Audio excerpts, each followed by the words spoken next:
For the month of August, RedTech briefings are slightly different. We're paying attention to the IBC, which is one of the biggest exhibitions of broadcast technology in the world, probably outside the US's NAB in Las Vegas. And for the very first RedTech IBC briefing, I'm delighted to have Charlie Gawley, who's International Vice President of Sales at Tieline. Good to have you with me, Charlie.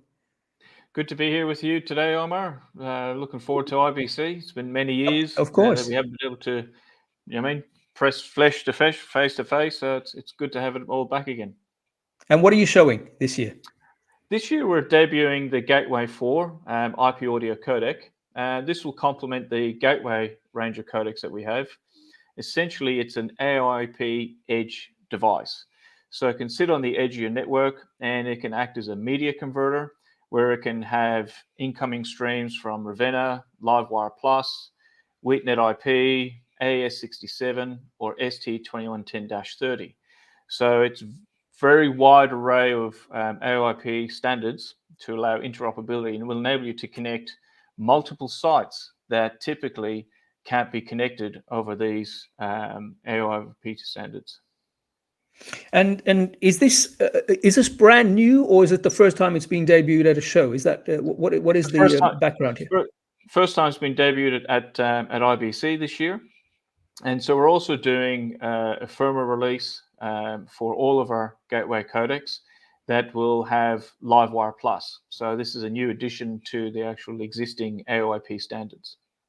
Okay, and this kind of stuff now with over IP, I guess, is just the way the world's moving. This technology has to keep up with the fact that we have so many new opportunities as distribution changes and broadcast technologies changes and strategies are shifting. Is that what this is all responding to? Essentially, that's it. We're moving from the world of analog and digital to now doing everything over IP. It enables studios to be built faster. It enables a lot more to be squeezed down a single Ethernet cable. And what we're very big on is providing interoperability amongst all these standards. Traditionally, you would side with a particular AOIP standard, but that only works for some of your customer base, whereas customers have a wide array of AIP within their facilities. So we have a customer that has, for example, in one site WheatNet IP, but in the other site they have Lavo. So you need Ravenna. So we're able to have two boxes at either sites and able to have them communicate and talk and send all the relays and tallies that go across those networks. So I'm very glad you put it. I'm glad you put it this way, because I was just thinking. I used to be a CEO of a radio network, and I left all the tech stuff to the techie guys. And sometimes CEOs need these things broken down for them because we don't particularly get all the jargon. And that's really what I wanted you to do. For those who are watching that are not particularly technically astute. Of course, there are lots of CTOs, and the show is for CTOs. But, in the RedTech audience, there are a whole lot of CEOs and programmers and various others.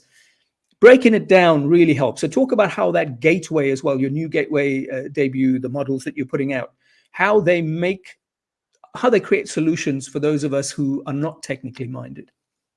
Well, essentially what it is that you may have multiple sites across the country. And in one site, you have one particular standard. And in the other, you have another standard. So as I cited an example before, I would say Wheatstone or WheatNet IP with Lavo's Ravenna. Now, the only way there's no way of getting those to connect to each other. Or the way you can actually do it is you'll send the audio, but all the stuff such as relays, switching, tallies, none of that stuff gets shifted across. Historically, with only having AES67, because that's just purely about audio. So what we're able to do is we're able to convert, say, the GPIOs on one side and virtually transfer them across to another site. So you'll have a trigger in the WheatNet environment that is carried across from our codec, and we'll just say from Paris to London, where there's a Lavo desk. And at the Lavo end, it will pop out an Ember Plus GPIO. So we're able to convert, essentially. It's a media converter is probably the easiest way to put it. But Brilliant. It just simply makes life a lot easier and reduces the amount of additional hardware that customers would have to have. Oh, good. So there's a bit of a saving as well in this. I mean, this is what people are Most looking for. definitely. Yeah. So you create some efficiencies as well, which is brilliant. So where will someone walking into IBC wanting to see all of this excellent kit that you're putting out? It's just those two now, right? Is there anything else? In addition to that, we also have, with our journalist reporter app called Report It, we've enabled the ability to trigger relays and tallies remotely from within the app itself. So it can, change on-air lights in the studio. It can change, a mix within the codec, or enable the audio to be routed within the network. So we've added that to our Report It application. And then we have a HTML5 version of it's called Tie Server. It's a website for configuring things for our cloud codec controller, as well as on the apps itself for reporters. And so that's going to HTML5. Brilliant. And where will somebody find you when they walk into RAI in Amsterdam? Well, they'll find us in Hall 8, and we'll be on stand 8E79.